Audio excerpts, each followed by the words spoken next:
금년 상반기에 그 남북 회담과 북미 회담으로 인해서 한반도에 평화의 바람이 불고 있는 것은 사실입니다. 그런데 북한은 체제 부장이나 경제 이득을 최대한으로 챙긴 후에 핵무기를 폐기하려고 하고, 미국은 이 북한이 핵무기를 폐기하는 과정을 보면서 체제 부장이나 경제적인 지원을 하려고 압력을 넣고 있고, 이 한국은 두 나라 사이에서 눈치를 보면서 남북 경협이나 인도적인 지원을 추진을 하고 있습니다. 그때가 언제가 될지 모르지만 북한이 핵을 완전히 폐기하고 체제 부장을 받고 남북한 군사 무기를 대폭 줄이고, 남북한이 경제적인 협력을 강화하고 체육 문화 교류를 활발히 할 때 한반도에 평화가 임했다고 말할 겁니다. 사람들과의 관계에서도 이 다툼이 없을 때 평화롭다고 말합니다. 가정 안에 자녀가 둘이나 셋이 있는데 애들이 싸우지 않고 잘 이렇게 사이좋게 잘 지내는 걸 보며 우리 자녀들에게 평화가 있다, 이렇게 말합니다. 국가나 기업이나 학교나 가정이나 모든 곳에 이 평화가 유지되는 것을 가장 원하고, 평화가 잘 유지되기 위해서 비용을 지불하고 또 법을 만들어서 평화를 유지하려고 합니다. 세상에서 가장 중요한 것이 평화가 아닌가 생각됩니다. 그런데 오늘 말씀은 우리 모두를 당황시킵니다. 예수님은 평화를 주러 세상에 온 것이 아니라 검을 주러 왔다고 하시기 때문입니다. 34절에 보면 내가 세상에 화평을 주러 온 줄로 생각하지 말라, 화평이 아니요 검을 주러 왔다는 겁니다. 그런데 예수께서 세상에 오신 목적은 평화를 주기 위해서 오신 것이 아닙니까? 이사야서 9장 6절을 보면 한 아기의 탄생에 대해서 말씀하는데 그 예수님의 탄생을 말합니다. 그 아기가 평강의 왕이라고, 평강의 왕이라고 예수님에 대해서, 예수님이 오실 텐데, 태어나실 텐데 평강의 왕이라고 이제 말합니다. 그리고 예수께서 베들레헴에 태어나셨을 때 들판에서 천사들이 나타나서 하늘에는 영광이요 땅에는 평화라고 노래를 했습니다. 그리고 이 상상성교 8복 중에서도 화평케 하는 자는 복이 있나니 그들이 하나님의 아들이라 일컬음을 받는다고 했습니다. 또 앞에 그 12절에서는 제자들이 전도 여행을 이제 가서 누가 이렇게 집에 그 제자들을 이렇게 영접을 하면 그곳에 평안을 빌라고 했습니다. 그런데 예수님이 평화를 주러 오신 것이 아니라 검을 주러 왔다고 하는 것은 분쟁과 싸움을 위해서 왔다는 그런 의미입니다. 이걸 어떻게 봐야 됩니까? 분명히 예수님은 평화를 위해서 또 제자들에게 평화를 선포하도록 그렇게 하셨는데, 여기서 예수님은 그 분쟁을 위해서 오셨다고 그렇게 하시는데 이걸 어떻게 이게 봐야 합니까? 이 문제 해결은 세상에서 말하는 평화가 어떤 것인지, 또 이 평화가 진정한 평화인가 생각을 이제 해봐야 합니다. 이 세상에서 말하는 평화는 속이 다 골마있고 서로 미워하고 악한 생각을 하고 있어도 겉으로 다투지만 않으면 평화라고 말합니다. 그런데 이런 평화는 큰 자극이 오고 스트레스가 쌓이고 또 어려움이 생기면 금방 깨집니다. 그래서 이 세상에서 말하는 평화는 가짜예요. 일시적이고 피상적인 이제 평화입니다. 그래서 예수께서 내가 평화를 주러 온 것이 아니라 검을 주러 왔다, 이렇게 하시는 의미는 가짜 평화를 깨뜨리고 진정한 평화를 주기 위해서 왔다는 겁니다. 진정한 평화는 사람이 싸우지 않는 거기에 그런 것을 말하는 것이 아니라 하나님과 관계 회복에 있다는 겁니다. 사람들이 끝없이 싸우는 이유는 잠시 평화로웠다가 다시 또 싸우는 이유는 하나님과의 관계가 단절이 되어서 진정한 평화가 없기 때문입니다.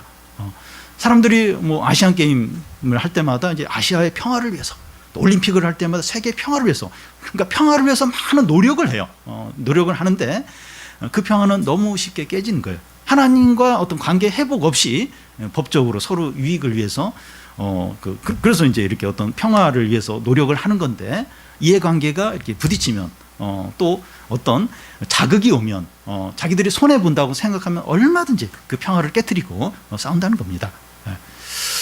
그래서 그 예수님이 오신 목적은 이렇게 이 가짜 평화들 다 이렇게 깨뜨리고 사람들이 예수님을 믿고 하나님과 관계를 회복해서 진정한 평화를 누리도록 하기 위해서 오셨다는 겁니다.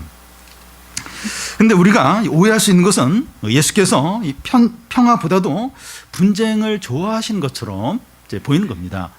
예를 들어서 어떤 사람이 예수님을 믿으면 가족이나 친구들 사이에서 갈등과 분쟁을 일으키는 경우가 있습니다. 그러니까 예수님 믿기 전에는 가정도 그렇고 친구 사이도 그렇고 회사 동료들 사이 괜찮았어요. 근데 그 사람이 예수 믿고 나서 가정에 친구 사이에 직장 안에서 이렇게 어떤 다툼이 그 사람 때문에 일어나는 경우가 있습니다. 그가 다툼을 일으키려고 한 것은 아닌데 신앙을 지키려고 하니까 어쩔 수 없이 분쟁을 일으킨 경우가 있습니다. 저도 뭐 지금은 안 그러는데 전에 집에 이제 명절이나 또 부모님 기일여서 이제 내려가면 예배를 드리잖아요. 예배를 이제 드리면 이렇게 말씀을 이렇게 제가 전하게 되는데 그것 때문에 힘든 거예요. 그러니까 오랜만에 명절인데 가족들 만났는데 이 예배 때문에 그렇게 서로 막 긴장하고 또 이렇게 막 이렇게 어떤 좀 분위기가 안 좋아지는 거예요. 꼭 이렇게 해야 되나 이제 그런 생각을 이제 가진 적이 있습니다. 그러니까 원치 않는데 그 신앙을 지키려고 하니까 회사 회식 자리에서 분위기가 안 좋아지는 거예요. 나 때문에, 그 사람 때문에, 믿는 사람 때문에 안 좋아지는 거예요. 그런 경우가 이제 있다는 겁니다. 이런 다툼과 분쟁은 진정한 평화를 얻기 위한 과정 가운데서 이런 일이 이제 생기는 겁니다. 이런 이제 가짜 평화들이 좀 깨어지면서 그러면서 이제 진정한 이제 평화가 이제 오는 겁니다. 왜 예수님이 세상에 오심으로 분쟁과 다툼이 생깁니까? 왜 예수님 믿는 사람이 생기면 이 분쟁이 이제 생기는 겁니까? 예수님을 믿고 따르는 사람들과 예수님을 부신하고 대적하는 사람으로 나뉘어지기 때문입니다. 그 전에는 다 예수님 안 믿었어요. 다 예수님 대적했어요. 근데 예수님 믿는 사람이 생기면 그 예수님 믿는 사람하고 믿지 않은 사람하고 나뉘어지는 겁니다. 예수님을 믿지 않고 대적하는 사람이 예수님을 믿는 사람을 싫어하는 거예요. 미워 이제 하는 겁니다. 이런 분열과 다툼이 가장 가까운 가족 관계에서부터 시작이 된다는 겁니다. 35절, 이제 36절을 보면 내가 온 것은 사람이 그 아버지와 딸이 어머니와 며느리가 시어머니와 불화하게 하려 함이니 사람의 원수가 자기 집안 식구리라. 사람과의 관계에서 가장 가까운 관계가 가족 관계입니다. 가족 관계는 피를 나눈 관계고 한 배에서 나온 형제들이기 때문입니다. 그런데 그런 가족 가운데서 한 사람이 예수를 믿고 나머지 가족이 예수를 믿지 않으면 가족 사이에 불화가 생깁니다. 그 전까지는 참 잘 지냈는데 한 사람이 예수를 믿으면 제사 문제부터 이제 다 걸리는 거예요. 불화가 생겨, 불화. 다툼이 이제 생깁니다. 예수를 믿거나 믿지 않는 것 차이 때문에 가족 관계가 원수가 돼요. 그렇지 않았는데 원수가 됩니다. 로이존스 목사님이 이런 예를 좀 이런 경우를 한 예를 이제 든 적이 있는데요. 어떤 부부가 있었는데 남편이 어느 날 예수님 믿고 교회에 출석하기 시작했습니다. 아내는 믿지 않았어요. 그런데 남편이 주일 예배뿐만 아니라 주중에 이제 성경 공부 모임도 이제 나가는 겁니다. 어느 날 남편이 성경 공부를 참석하고 나서 밤늦게 이렇게 집에 들어오는데 아내가 이제 출입문에 딱 서서 하는 말이 나는 당신이 술에 취해 만취되어 들어오는 것은 용납할 수 있는데 성경 공부하고 돌아오는 것은 내가 참을 수 없다고 그러면서 화를 냅니다. 상식적으로 생각해 보아도 술에 떡이 되어서 들어오는 것보다는 성경 공부 모임에 다녀오는 게 훨씬 낫죠. 그런데 예수님이 싫은 거예요. 그러니까 예수님을 믿는 남편까지도 너무나도 미운 겁니다. 주중에 그 이길재 집사님하고 이렇게 좀 대화를 이제 하면서 이제 들은 얘기인데요. 이슬람 국가 사람들은 자기 자녀 중에서 예수를 믿는 자녀가 생기면 부모는 끝까지 기독교를 버리고 이슬람교로 돌아오도록 설득을 하고 위협을 하는데 끝까지 돌아오지 않으면 대부분의 부모들은 자식을 죽일 생각을 한다는 겁니다. 사람의 원수가 자기 집안 식구라는 겁니다.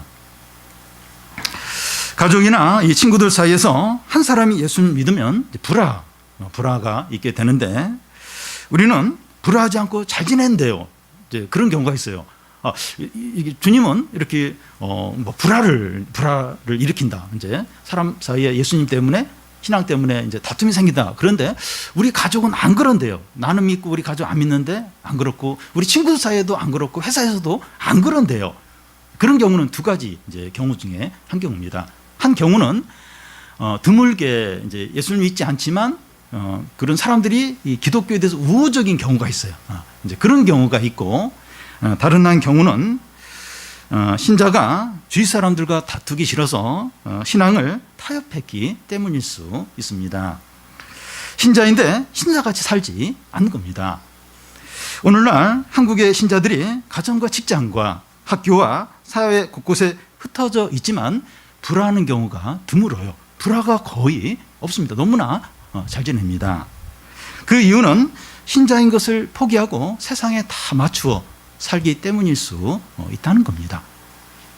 이렇게 신앙을 지키고 타협을 안 하면 불화가 생기는데 이미 신앙을 타협을 해버린 거예요. 왜 내가 이 신앙 때문에 이렇게 불화하고 다툼이 있고 왜 내가 불이익을 당해야 돼? 이러면서 그냥 세상 사람들과 똑같이 이제 지내기 때문입니다. 우리 교인들이 이제 하는 얘기가 주위에 뭐 믿는 사람들 많은데 이렇게 바른 신앙을 갖고 이렇게 구별된 사람들은 드물다는 겁니다. 그러니까 많은 믿는 자들이 그렇게 해버리는 거예요. 신앙 타협하고 그냥 똑같이 지내버리니까 불화가 있어야 되는데 불화가 이제 없는 겁니다. 그러면 신자는 그가 어느 곳에 있든지 사람들과 이제 불화해야 합니까? 그렇다는 겁니다.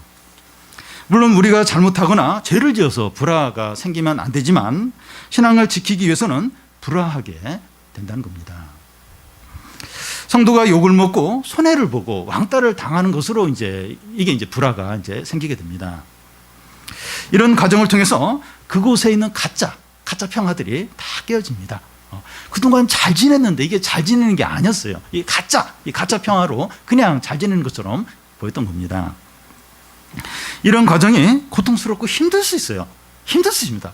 특히 가족 관계, 친구 관계, 회사에서 잘 지내고 싶은데, 나 인정받고 싶은데 왜 이 신앙 때문에 이런 긴장들, 스트레스들, 어떤 갈등들을 겪어야 되는가? 이런 과정이 힘들어요. 이 고통스럽습니다. 그런데 그 성도를 통해서 그곳에 진정한 평화가 임하게 되는 겁니다. 어떤 믿는 며느리가 불교 집안에 이제 시집을 가서 참 그 많은 갈등이 생기고 미움도 받고 어려움을 많이 이제 겪게 됩니다. 근데 시간이 지나면서 믿지 않는 시댁 가족들이 다 예수님을 믿는 그 며느리 때문에 그 경우들이 많습니다.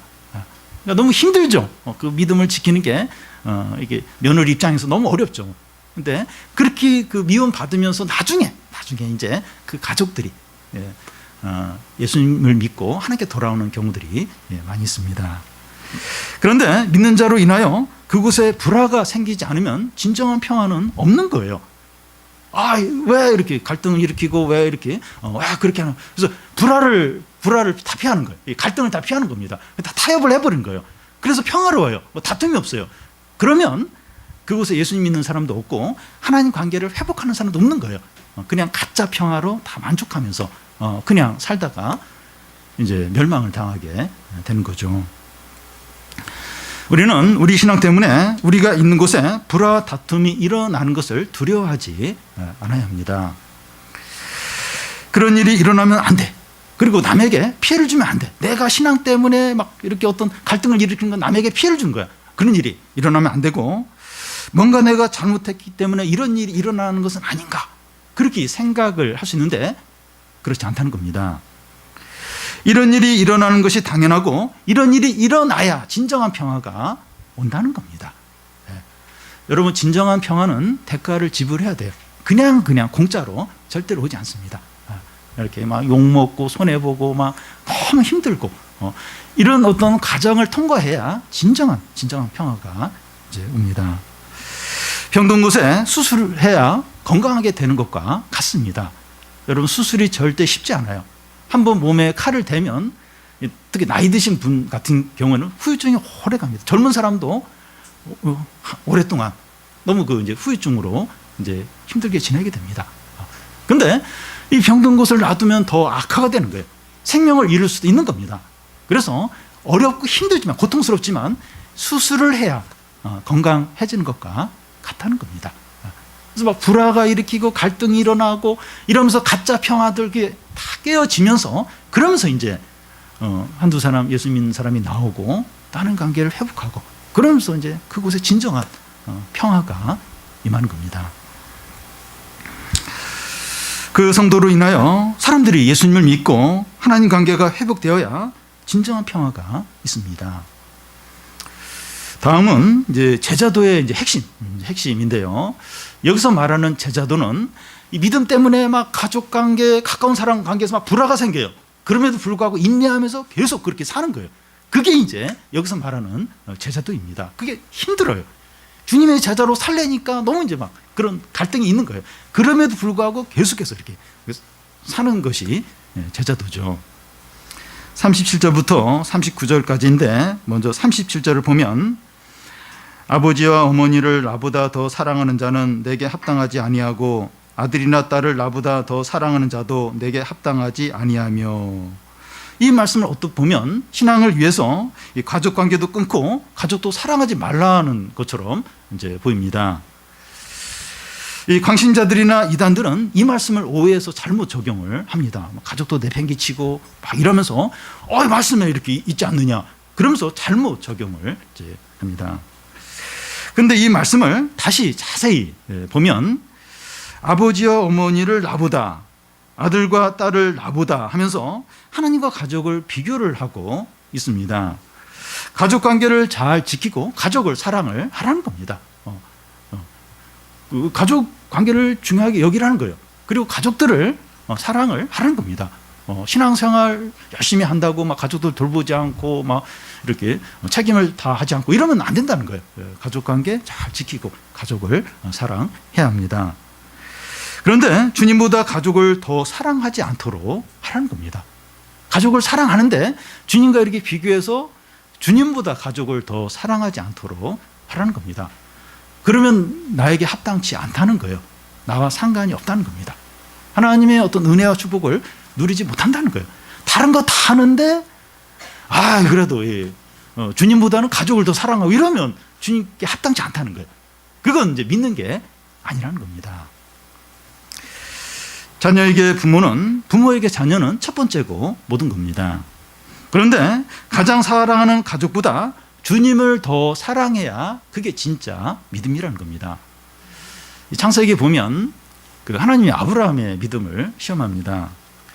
아브라함이 100세에 낳은 그 이삭, 너무도 귀한 이삭을 모리아산의 번제로 하나님께 바치라고 이제 하는 겁니다.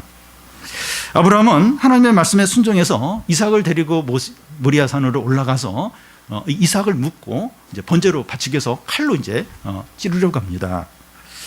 그때 하늘에서 하나님께서 말씀하시기를 네 아들 이삭에게 손대지 말라고 하면서 이제야 네가 나를 진정으로 경외하고 사랑하는 줄 알겠다고 하시는 겁니다. 그 100세에 낳은 아들, 그 귀한 아들을 아들보다 하나님을 더 사랑하는, 그걸 보면서 이제야 네가 나를 경외하고 나를 사랑하는 줄 알겠다, 그렇게 하십니다. 사랑하는 가족보다 주님을 더 사랑하고 우선해야 한다는 겁니다. 그럴 때 진정으로 하나님을 사랑하는 것이고 그 믿음이 진정한 믿음이라는 겁니다. 여러분, 우리가 이 주님을 사랑하고 이제 우선하는 것이 어떻게 나타나야 합니까? 이게 어떤 식으로 이제 나타나게 됩니까? 자녀는 이 주님을 위해 부모를 실망시킬 수 있어야 되고, 부모는 주님을 위해서 자녀에게 서운하게 할 수 있어야 합니다. 안 된다고 할 수 있어야 돼요. 이건 애가 너무 이제 원하는 건데, 부모님이 너무 원하시는 건데 이게 주님의 뜻이 아니에요. 그러면 안 됩니다. 안 돼. 이렇게 말할 수 있어야 되고, 또 원수가 될 수 있어야 됩니다. 하나님을 하나님을 대적하고 하나님의 어떤 그런 걸 이렇게 가족이 그렇게 할 때 그 가족하고 원수가 될 수 있어야 한다는 겁니다. 출애굽기에 보면 그 이스라엘 백성들이 모세가 산에 올라간 지 40일이 지나도 내려오지 않자 금송아지를 만들어서 섬기게 됩니다. 그때 산 위에서 내려온 모세는 여호와 편에 있는 자가 누구냐 나오라고 하니까 네 사람들이 나오는 거예요. 그때 모세가 너희는 칼을 차라고 하면서 너희 동족과 가족들을 치라고 하루 동안 치라고 합니다. 그래서 네 지파가 칼을 차고 자기 동족과 가족들을 지나가면서 치게 되는데 3,000명을 이제 죽입니다. 하나님 편에서 자기 동족과 가족을 심판하는 겁니다. 가족과 가까운 사람들이 죄와 불신앙 가운데 있을 때 하나님을 위해서 싸울 수 있어야 됩니다. 가족하고 잘 지내야 되죠. 근데 죄와 불신앙과 이런 가운데 있을 때는 원수가 될 수 있어야 하는 겁니다. 그럴 때 하나님을 진정으로 사랑하는 것이고 그때 믿음이 진짜 믿음이라는 겁니다. 그러니까 이렇게 하나님을 이제 가족보다 더 사랑하는 사람은 이건 굉장히 고차원적인 신앙이니까 아주 믿음이 좋은 일부 사람들만 이제 이렇게 해당하는 그게 아니고 예수를 믿는 모든 사람은 그렇게 해야 된다는 거예요. 그게 예수님을 믿는 거라는 겁니다. 그렇게 하지 않으면 합당치 않다는 겁니다. 이런 자들이 주님의 제자이고 천국의 풍성함을 누리게 되고 가까운 사람들을 살리게 된다는 거예요. 진짜 가까운 사람들을 살리고 또 이렇게 생명의 길로 이끌기 원한다면 그렇게 해야 된다는 거예요. 이렇게 서운한 말도 할 수 있어야 되고 안 된다고 할 수 있어야 되고 또 이렇게 때로는 원수가 될 수 있어야 한다는 거예요. 그래야 진짜 이 가까운 사람들을 살리게 된다는 겁니다. 가족 관계만큼 신앙의 충돌을 가져올 수 있는 것이 자기에 대한 집착입니다. 38절을 보면 또 자기 십자가를 지고 나를 따르지 않는 자도 내게 합당하지 아니라. 십자가 처형은 그 당시 그 로마 사람들이 식민지 사람들에게 행한 가장 잔인한 처형 방법입니다. 그 당시에 이 갈릴리 지역 사람들이 로마에 반역을 해서 수백 명이 이 십자가 처형을 당한 적이 있었다고 합니다. 법정에서 십자가형이 결정이 되면 죄수들은 자기가 달릴 그 십자가를 짊어지고 처형당할 장소까지 가야 했습니다. 예수께서 제자들에게 자기 십자가를 지고 나를 따르지 않는 자는 이렇게 내게 합당치 않다 이 말씀을 하셨을 때 제자들은 이 말씀의 의미가 뭔가 어느 정도는 알아들었을 겁니다. 십자가를 짊어지고 가야 된다. 이건 내가 죽어야 된다는 의미인데 이런 걸 좀 어느 정도는 깨달았을 겁니다. 자기 십자가를 짊어진다고 하는 것이 어떤 의미입니까? 자기 부인을 하는 겁니다. 자기의 정욕과 욕심을 십자가에 못 박는 겁니다. 자기가 죽는다. 자기가 죽는다고 하는 것은 자기 정욕과 욕심을 버리는 거죠. 십자가에 못 박는 거고 자기를 부인하는 겁니다. 자기가 원하고 하고 싶은 대로 하는 것이 아니라 주님 뜻대로 제한된 삶을 사는 겁니다. 넓은 길로 가는 것이 아니라 좁은 길로 가는 겁니다. 종은 그 스승보다, 종은 주인보다 낫지 못하다고 했는데 주인이신 주님이 자기 십자가를 지고 가셨다면 우리는 우리의 십자가를 지고 가야 한다는 겁니다. 이것은 엄중한 아주 무거운 요구입니다. 주님을 따라가는 길은 꽃길이 아니에요. 꽃길도 아니고 피크닉을 가는, 소풍을 가는 길이 아니라 십자가의 길입니다. 주님의 길을 가는 것은 꽃길이 아니지. 꽃길이 예수 믿으면 이렇게 꽃길이 열려야 되고 가시밭길이었는데 꽃길로 확 바뀌고 그리고 피크닉 가는 것처럼 매일매일 즐겁고 그래야 되는 거 아닌가? 왜 이렇게 어려운가? 그게 아니에요. 주님은 자기 십자가를 지고 나를 쫓으라고 했어요. 우리가 가야 되는 길은 십자가의 길입니다. 이렇게 살지 않는 자는 주님께 합당치 않다는 거예요. 그러니까 신앙이 좋은 일부 사람들, 그런 사람들은 이제 자기 십자가를 지고 주님을 쫓고 일반적인 그냥 성도들은 그냥 거기에 해당되지 않고, 왜냐하면 이건 굉장히 어려운 거니까 그게 아니라는 거예요. 예수님을 믿는다면 다 자기 십자가를 지고 예수님을 쫓아야 한다는 겁니다. 그렇지 않은 자는 나와 상관이 없다는 거예요. 합당치 않다는 거예요. 구원과 상관이 없다는 겁니다. 천국의 풍성함을 누리지 못한다는 겁니다. 자기 십자가를 지고 나를 따르는 자를 말씀하는데 이 자기 십자가가 무엇을 의미할까요? 이 자기 십자가 뭘 의미할까요? 예수님께 자기 십자가는 사람들의 어떤 죄의 짐을 가리킨다고 볼 수 있습니다. 예수님은 사람들의 죄의 짐을 다 짊어지고 십자가 위에서 죽으셨어요. 그래서 우리의 모든 죄를 용서하시고 우리를 의롭게 하시고 구원을 하셨습니다. 그러면 우리에게 자기 십자가는 뭘까요? 우리에게 자기 십자가를 지고 나를 쫓으라 그렇게 하셨는데 우리의 십자가는 뭡니까? 우리가 짊어져야 될 영적 짐이라고 할 수 있습니다. 사역이나 영혼들에 대한 책임이나 하나님 나라에서 봉사하는 것들이 될 수 있고, 이걸 더 좀 넓게 좀 생각을 해보면 우리가 돌보고 책임져야 될 가족이나 질병이나 가난이나 정서적인 문제나 어려움들이나 또 책임져야 될 여러 가지 일들이라고 할 수 있습니다. 우리가 이런 것들을 신앙적으로 감당할 때 영적인 짐들이 됩니다. 우리가 여러 가지 감당해야 될 일들이 있어요. 그걸 이제 믿음으로, 신앙으로 감당할 때 그게 이제 다 영적인 짐이 이제 됩니다. 우리가 영적인 짐을 지고 좁은 길을 가는 것이죠. 좁은 길을 이제 이 짐들 우리가 감당해야 될 그런 일들, 뭐 사역이나 영혼들, 또 어떤 힘든 일들, 그런 일들 이제 믿음으로 이제 감당하는 그게 이제 우리 십자가고, 그걸 짊어지고 이제 좁은 길을 이제 가는 겁니다. 우리 각자가 자기 십자가를 지고 가는데 남과 이제 비교가 될 수 있습니다. 좋다는 거예요. 나 이거 십자가, 주님도 십자가 지고 나도 십자가 지고. 근데 비교가 되는 거예요. 다른 사람 보니까 가볍고 작은 십자가를 짊어지고 가는 것 같은데 나는 너무 무겁고 너무 큰 십자가를 이제 짊어지고 간다고 생각이 되는 거예요. 그래서 불평이 나올 수 있습니다. 그런데 비교하는 건 의미가 없어요. 각자가 다 다릅니다. 주님께서 자신의 주권으로 각자가 다르게 짊어질 십자가를 다 정하여 주셨습니다. 보면 다 달라요. 다 이렇게 어떤 영적인 짐들이 다 다른 것을 이제 볼 수 있습니다.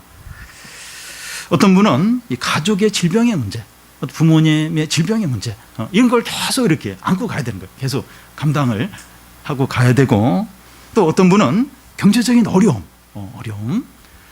또 정서적인 문제, 또 믿지 않는 남편, 또 책임져야 될 어르신들, 그리고 까다로운 어떤 자녀.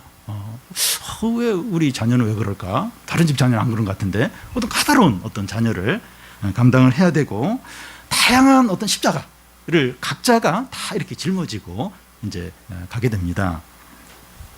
우리는 그것을 인정하고 주님 앞에서 묵묵히 자기 십자가를 지고 걸어 가야 됩니다. 주님은 우리가 감당하지 못할 십자가를 주시지 않습니다. 다 이렇게 감당할 만한 이제 십자가를 주세요. 감당하지 못할 시험은 피하게 하십니다. 피할 길을 내셔서 이제 피하게 하시는데, 그렇지 않은 그런 우리 어떤 이 십자가들, 이 어려움들은 다 감당할 만하니까 하나님이 주신 것입니다. 우리는 이 각자의 십자가를 지고 가면서 불평하거나 낙심하거나 두려워하지 않아야 됩니다. 그래서 이 믿음의 길을 가는데 이게 너무 좀 무거운 거예요. 너무 부담이 돼요. 너무 힘든 거예요. 이게 다 떨쳐버리고 싶은데 그게 이제 안 되는 겁니다. 그래서 우리 성도들 가운데는 빨리 주님께 가고 싶어하는 분이 있어요. 너무 이제 무거운 거예요. 좀 쉬고 싶다. 여기서 벗어나고 싶다. 근데 그게 안 되는 거예요. 짊어지고 가야 되는 거예요. 남과 비교가 되면서 자꾸 불평이 이제 나올 수 있는데 불평하지 않는 겁니다. 그리고 낙심이 돼요. 이렇게 하다가 더 이렇게 비참하게 되는 거 아니에요? 끝장나는 거 아니에요? 자꾸 낙심이 돼요. 낙심하지 않고 두려움이 밀려오는 거예요. 지금 이런데 앞으로 더 악화될 것 같다. 두려움이 밀려오는데 두려워하지 않는 겁니다. 자기 십자가를 지고 주님 앞에서 이제 묵묵히 이제 가는 겁니다. 그래서 이것도 이렇게 믿음이 좋은 일부 사람들만 해당되는 게 아니라 모든 예수 믿는 사람들은 다 그렇게 해야 되는 거예요. 자기가 감당해야 될 영적인 짐들, 이거 이렇게 짊어지고 불평하지 않고 낙심하지 않고 두려워하지 않고 이 짐을 짊어지고 이제 가는 겁니다. 우리가 이 주님의 제자이기 때문에 이런 삶을 사는 겁니다. 주님의 제자니까 이런 삶을 사는 거예요. 그리고 예수님처럼 살기 때문에 우리가 이제 이런 삶을 사는 겁니다. 예수님이 자기 십자가를 짊어지고 이렇게 가셨는데 나도 이제 이렇게 나의 어떤 짊어질 이런 것들을 짊어지고 예수님처럼 사는 것이죠. 우리가 예수님처럼 사는 거라면 기쁨이에요. 영광이고 특권인 겁니다. 이거 팔 떨쳐버리고 막 이렇게 그게 아니라는 거예요. 여러분, 예수님이 짊어지신 이 십자가는 모든 사람의 죄의 짐을 지고 가시는 겁니다. 우리가 잘못도 안 했는데 다른 어떤 혐의를 이렇게 뒤집어쓰고 거기에 대해서 막 이렇게 처벌을 받고 대가를 지불해야 된다면 너무 억울하죠. 너무 속상할 거예요. 근데 예수님은 아무 죄도 안 졌어요. 죄 하나도 없어요. 근데 우리의 모든 사람의 죄를 다 짊어지고 하나님 앞에서 엄청난 저주와 심판을 당하시면서 그 십자가를 감당을 하셨습니다. 거기에 비하면 우리의 십자가는 너무 가벼워요. 그 경제적인 어려움이나 좀 가족의 어떤 질병의 문제나 어떤 뭐 정서적인 문제나 또 다른 어떤 여러 어려움들, 어떤 관계의 어려움들, 그거 떨쳐버릴 수 없고, 물론 그것도 참 힘들어요. 힘들고 무겁긴 하지만 예수님이 감당한 그 십자가에 비하면 아무것도 아니라는 겁니다. 우리가 예수님처럼 살기 때문에, 주님의 제자이기 때문에 이런 십자가를 짊어지고 이제 가는 거라면 이건 기쁨이고 축복이라는 겁니다. 예수님도 그러셨는데 나도 이걸 좀 이렇게 짊어지고 가는구나. 그래서 불평하지 말고 낙심하지 말고 두려워하지 말라는 겁니다. 우리가 주님의 제자가 되는데 가장 충동이 되는 것은 우리의 목숨입니다. 39절을 같이 한번 읽어보겠습니다. 자기 목숨을 얻는 자는 잃을 것이요 나를 위하여 자기 목숨을 잃는 자는 얻으리라. 이 말씀을 보면 이순신 장군의 명언이 생각이 나는데요. 필사즉생, 필생즉사. 반드시 죽고자 하는 자는 살고 반드시 살고자 하는 자는 죽는다는 겁니다. 죽음을 두려워하지 않고 나라와 백성과 가족을 위해서 싸울 때 이 나라, 국가도 살고 모두가 이제 살게 되지만, 죽는 것이 두려워서 자기만 살려고 하면 나라도 망하고 모두가 죽는다는 겁니다. 역설이죠. 역설. 살고자 하는 자는 죽고 죽고자 하는 자는 산다. 역설입니다. 자기 목숨을 얻는 자는 잃을 것이요 나를 위하여 자기 목숨을 잃는 자는 얻는다. 이것도 역설입니다. 여기서 이 자기 목숨이 뭘 가리킬까요? 자기 자신이나 자아를 가리킵니다. 그래서 자기 목숨을 얻는다고 하는 것은 자기의 만족과 유익과 행복을 추구하며 사는 것을 가리킵니다. 자아를 실현시키는 거죠. 자아를 실현시키는 삶을 가리킵니다. 세상은 이런 삶을 최고로 여겨요. 최고로. 세상의 모든 문화나 뭐 영화나 드라마나 뭐 모든 예술을 보면 자아를 실현시키고 자신의 행복을 추구하는 것을 목적으로 합니다. 그걸 칭찬하고 그걸 추구하고 그걸 노래하는 것을 보게 됩니다. 사단은 계속해서 그 얘기를 해요. 이게 자아를 실현시키고 자신의 행복을 추구하라. 무한대로 추구하라. 그러면 너무나도 기쁠 거다. 사단도 그렇게 얘기하고 세상도 계속해서 그런 메시지를 선포합니다. 자아를 실현하고 자기 중심적으로 살고 자신의 만족과 행복을 최대한으로 누리며 살라. 이게 최고의 행복이다. 그렇게 이제 말합니다. 그런데 누가복음에 보면 온 천하를 얻고도 자기를 잃으면 무엇이 유익하겠느냐 합니다. 여기 온 천하를 얻고자 하는 것은 자기 목숨을 얻는 것과 같아요. 같은 것을 이제 말합니다. 최대한으로 세상을 많이 차지하고 누리려고 하는 것이 자기 목숨을 얻고자 하는 것이죠. 세상을 최대한으로 많이 차지하고 누리는 것. 이게 이제 자기 목숨을 얻는다. 그거랑 같은 말입니다. 사람들은 높은 자리에 올라가면 올라갈수록 돈을 많이 벌면 벌수록 사업을 확장을 많이 하면 할수록 유명해지면 유명해질수록 행복하다고 믿습니다. 돈이 이제 10억 있는데 20억 또 50억 되면 행복이 더 늘어나고 사업체가 지금 2개인데 5개, 10개로 늘면 더 행복하고 지금 자기가 인기가 한 50 정도인데 인기가 100으로 늘어나면 더 행복하고 그렇게 사람들은 믿습니다. 그래서 세계적인 갑부가 되었어요. 세계적인 위치에 올라섰고 세계적으로 유명하게 되었습니다. 그런데 목숨을 잃으면 무슨 소용이 있겠느냐 하는 겁니다. 이 알렉산더 대왕은 30세 때 세계를 다 정복을 했어요. 거의 다 정복을 했는데 열병으로 죽었습니다. 그러면 무슨 소용이 있느냐 하는 거예요. 세계를 다 정복을 했는데 죽어버렸어요. 30세에. 무슨 소용이 있느냐 하는 겁니다. 재산을 10조 원, 아니 30조 원, 아니 100조 원, 100조 원까지 300조 원까지 모았는데 죽어버리면 그 많은 재산은 무슨 소용이 있느냐 하는 겁니다. 얼마나 그 재산 모으느라 애를 썼어요. 그래서 뭐 평생 하루에 뭐 1억 원씩 써도 남을 정도로 그렇게 돈이 많은데 죽어버리면 그 많은 재산이 무슨 의미가 있느냐 하는 겁니다. 자기 목숨을 얻는 자는 잃을 것이요. 자기 목숨을 얻는 자는 잃는다는 거예요. 이 세상의 모든 걸 다 이렇게 그걸 목적으로 다 이렇게 차지하고 얻는 사람은 잃는다는 거예요. 여기서 잃는다고 하는 것은 자기 소유를 잃는 것뿐만 아니라 자기가 죽으면 잃어버리는 거예요.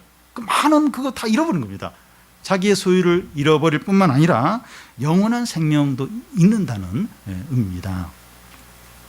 많은 재산과 세계적인 인기를 가졌더라도 죽으면 소용이 없고 죽어서 영원한 지옥에 가게 된다면 무슨 의미가 있느냐 하는 겁니다. 그 높은 자리, 그 유명한 그 명성, 그 많은 재산 죽어버리면 그 아무 소용이 없고 또 영원한 지옥에 가게 되면 그 많은 것이 무슨 의미가 있느냐 하는 겁니다.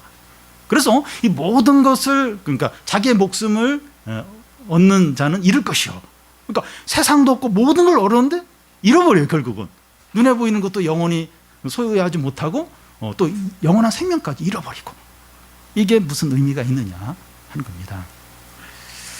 반면에 나를 위하여 자기 목숨을 잃는 자는 얻는다고 말합니다. 무슨 말인가 하면 주님을 위해서 자기 십자가를 지고 자기를 부인하고 자아를 십자가에 못 박는 자는 영원한 생명을 얻고 모든 풍성한 것을 누린다는 겁니다. 그 주님을 위해서 자기 목숨을 잃어버렸어요. 그러니까 참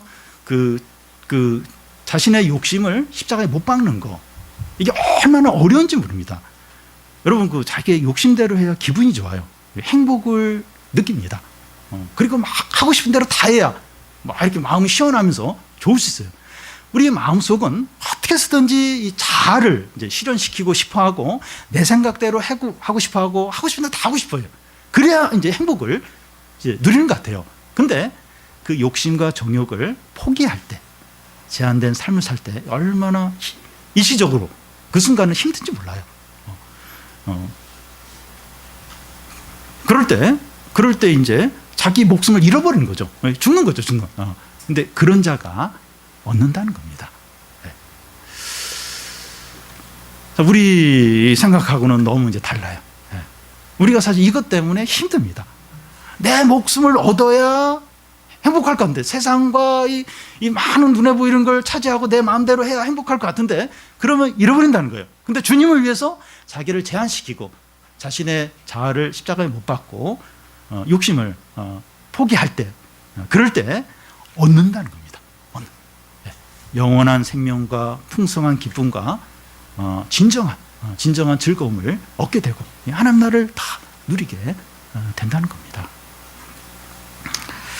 여러분 우리가 주님을 위해서 죽어야 살게 됩니다. 참 이게 참 역설이고 이게 힘들어요. 이게 힘들어요. 왜 죽어야 되나? 내 자아를 실현하고 내 원하는 걸 해야 이게 행복한 건데, 근데 그걸 포기하고 그걸 버려야 산다는 거예요.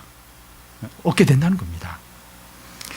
우리가 주님을 위해서 제한을 받아야 풍성해지고 주님을 위해서 낮아져야 높아지고 주님을 위해서 슬퍼해야 기뻐하게 되고 주님께 항복을 해야 승리자가 됩니다. 역설입니다. 역설. 이게 기독교입니다. 이게 예수님을 믿는 겁니다. 거듭나야 천국에 들어갈 수 있다고 하는데 이 거듭난다고 하는 것은 죽는 것을 전제합니다. 이게 다시 태어나려면 죽어야 돼요. 죽어야 됩니다. 우리가 죽고 부인되어야 영생과 천국의 풍성함을 누리게 됩니다. 죽지 않으면 제한받지 않으면 구원도 없고 천국의 풍성함도 누리지 못하게 됩니다. 이것이 제자도의 핵심이고 이게 기독교입니다. 이게 예수님을 믿는 겁니다. 예수님을 믿는다고 하는데 잘 믿는다고 하는데 그런데 이렇게 자기를 부인을 안 해요. 이렇게 욕심대로 해요. 그리고 제한 받는 삶을 안 살아요. 주님의 뜻대로 살기보다는 자아를 실현하는 걸 목적으로 하고 이제 그렇게 산다면 예수를 믿는 게 아니라는 거예요. 천국의 풍성함을 못 누린다는 거예요. 주님과 아무 상관이 없다는 겁니다. 그러니까 믿음이 막 이렇게 어떤 높은 수준에 있고 믿음이 좋은 사람만 이렇게 하는 게 아니라 예수 믿는 사람 다 이렇게 해야 한다는 거예요. 이렇게 하지 않으면 나에게 합당치 않다는 거예요. 나와 아무 상관이 없다는 거예요. 이 구원의 풍성함도 천국의 기쁨들 전혀 누리지 못한다는 겁니다. 마지막으로 이 상 받는 것에 대해서 이제 말씀합니다. 먼저 이 40절을 보면 너희를 영접하는 자는 나를 영접하는 것이요 나를 영접하는 자는 나를 보내신 이를 영접하는 것이니라. 대통령의 친서를 가지고 이 대통령의 보냄을 받은 사람을 이 특사라고 합니다. 북미 정상회담을 앞두고 북한의 김영철이 미국을 이제 방문한 적이 있는데 그때 국가 원수급의 경우와 대우를 받았습니다. 미국이 이 김영철을 맞이하면서 김정은을 이렇게 맞이하는 것처럼 그렇게 여겼기 때문입니다. 너희를 영접하는 자라고 하는데 그 영접한다고 하는 말은 이제 말씀을 잘 이렇게 받아들이고 집으로 잘 이렇게 모시는 것을 대접을 하는 것을 의미합니다. 예수께서 12 제자들을 세상에 보냈는데 예수님의 보내심을 받는 제자들은 예수님의 특사 혹은 대사라고 할 수가 있습니다. 그래서 이 제자들을 영접하는 자는 그를 보낸 예수님을 영접한 것이고 예수님을 영접한 자는 예수님을 보낸 하나님 아버지를 영접하는 것이 됩니다. 복음을 전하는 제자들을 받아들였고 그의 말씀을 잘 이렇게 들었는데 그게 바로 예수님과 하나님 아버지를 영접하는 것이 된다는 겁니다. 그러니까 복음을 전하는 어떤 그 사람들 어떻게 보면 참 보잘것없을 수 있어요. 좀 이렇게 이렇게 대단치 않을 수 있습니다. 근데 그 사람을 잘 이렇게 받아들이고 그의 말을 잘 받아들인 것이 예수 그리스도와 하나님 아버지를 받아들인 것이 된다는 겁니다. 이게 엄청난 축복이에요. 이게 엄청난 은혜인 것입니다. 그냥 사람을 받아들였는데 복음을 전하는 그런 사람을 잘 이렇게 대접하고 잘 받아들였는데 그게 바로 예수 그리스도와 하나님 아버지를 받아들인 게 된다는 겁니다. 복음을 전하는 사람의 나이나 학벌이나 외모나 이 재능이 어떠하냐 하는 것은 중요하지 않고 누가 보냈느냐 하는 게 중요합니다. 복음을 전하고 주님의 일을 하는 자들도 엄청나게 복되고 영광스러운 거예요. 이렇게 내가 지금 복음을 전하고 있다. 또 주님의 일을 하고 있다. 이거 자체가 누가 알아주지 않더라도 이렇게 명함에도 별로 이렇게 제시할 게 없다 할지라도 굉장히 복되고 굉장히 영광스러운 자라는 겁니다. 주님의 특사로서 이런 저런 일을 하고 있는 것이기 때문입니다. 우리의 외적인 조건은 중요하지 않고 주님의 특사라는 그 사실이 중요합니다. 우리가 주님을 위해서 뭔가를 하고 또 복음을 전하고 그런 일을 하고 있다면 우리의 외적인 게 그래도 그거 하려면 뭐가 이렇게 좀 학벌이나 뭐가 이렇게 외적인 게 있어야 되지 않나? 그건 중요하지 않고 주님의 특사라는 이게 이제 중요하다는 겁니다. 그래서 주님이 보내신 특사들을 잘 영접을 하면 큰 상이 있다는 겁니다. 41절, 42절을 우리 한 절씩 교대로 읽겠습니다. 선지자의 이름으로 선지자를 영접하는 자는 선지자의 상을 받을 것이요 의인의 이름으로 의인을 영접하는 자는 의인의 상을 받을 것이요.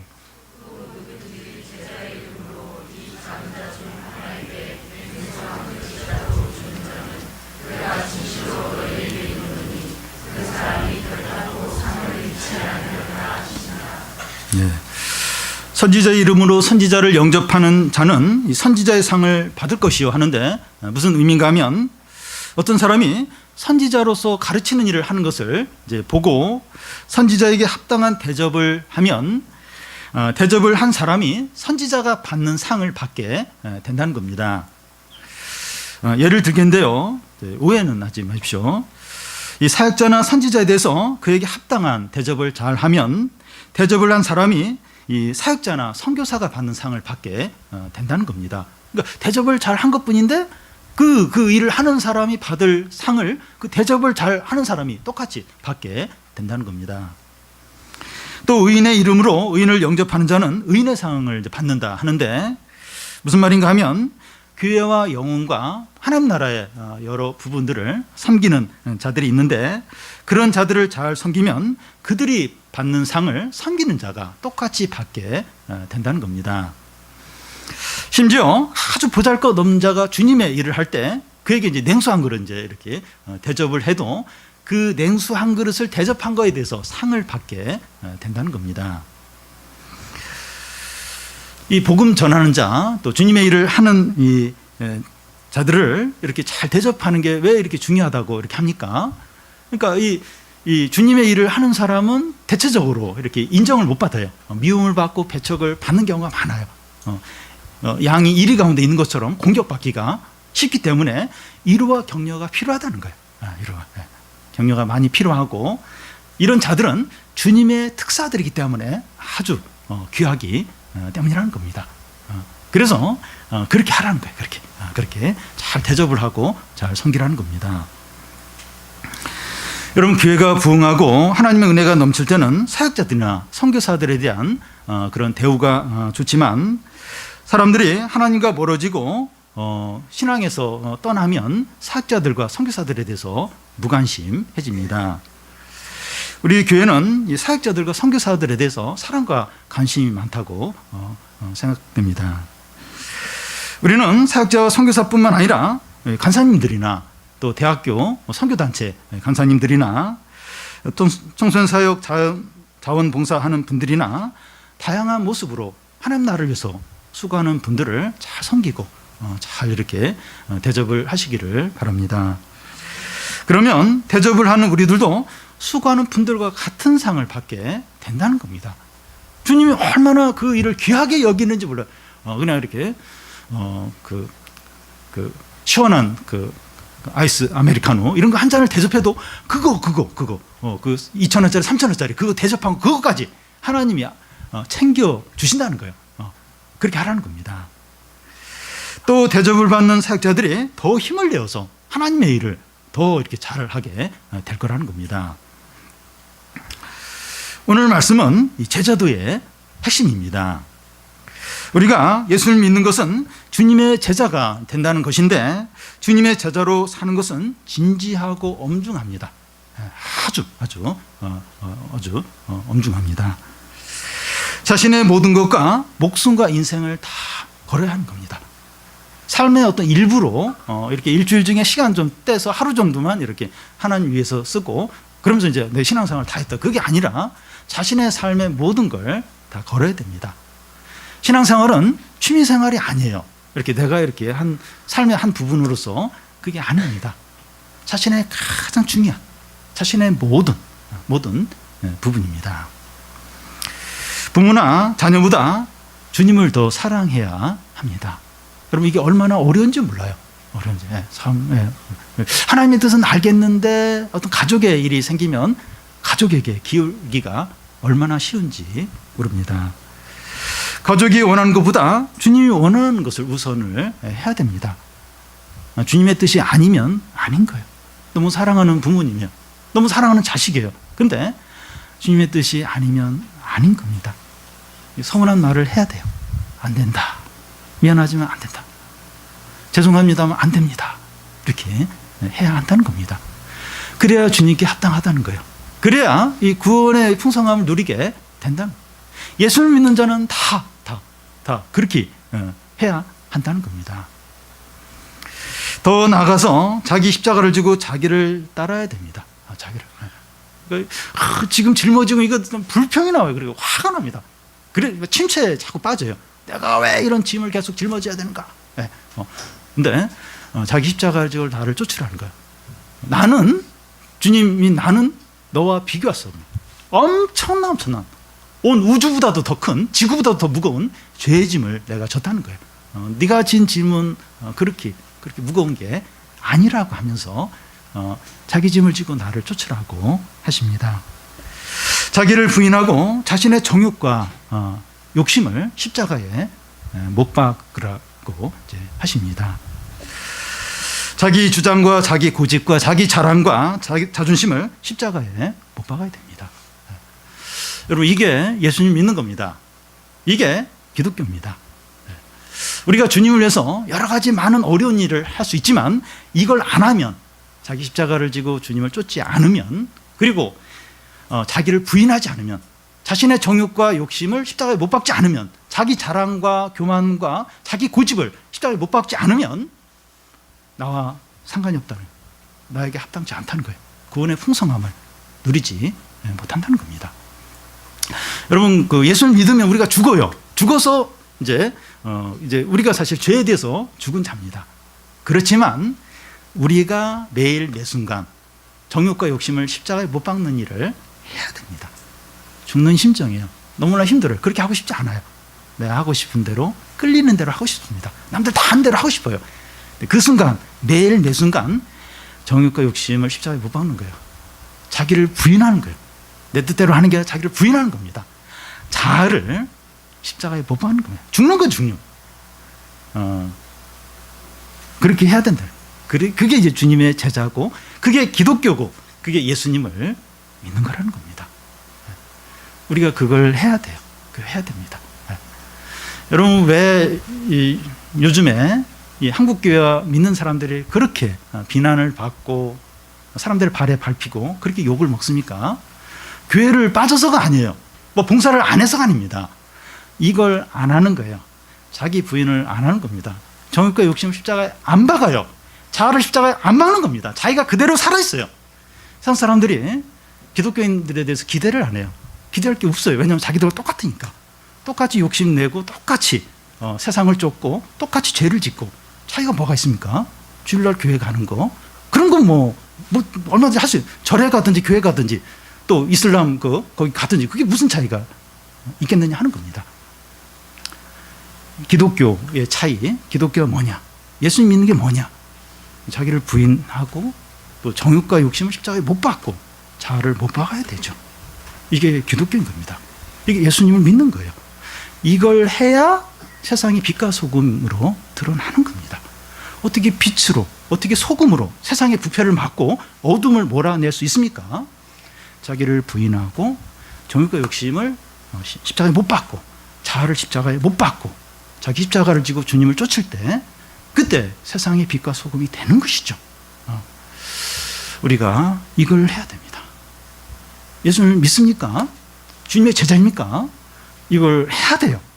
자동이 아니에요. 예수님 믿기 때문에 자동으로 다 못 박히고 막 욕심도 안 생기고 죄도 다 싫어지고, 안 그래요. 예수님 믿는데도 여전히 죄가 좋아요. 내 마음대로 하고 싶습니다. 내 중심적으로 살고 싶어요. 근데 그걸 부인하고 못 박아야, 그게 예수님 믿는 거고, 그게 주님의 제자고, 그럴 때 이 구원의 풍성함들, 천국의 기쁨들, 하나님의 생명과 하나님의 능력들을 누리게 된다는 겁니다. 주님을 위해서 우리 자신을 부인하고 죽고 낮아지고 제한받을 때 우리가 잘 하기 힘든 거예요. 힘들고 하기 힘든 건데, 그렇게 할 때 영생을 얻고 살아나고 높아지고 풍성해집니다.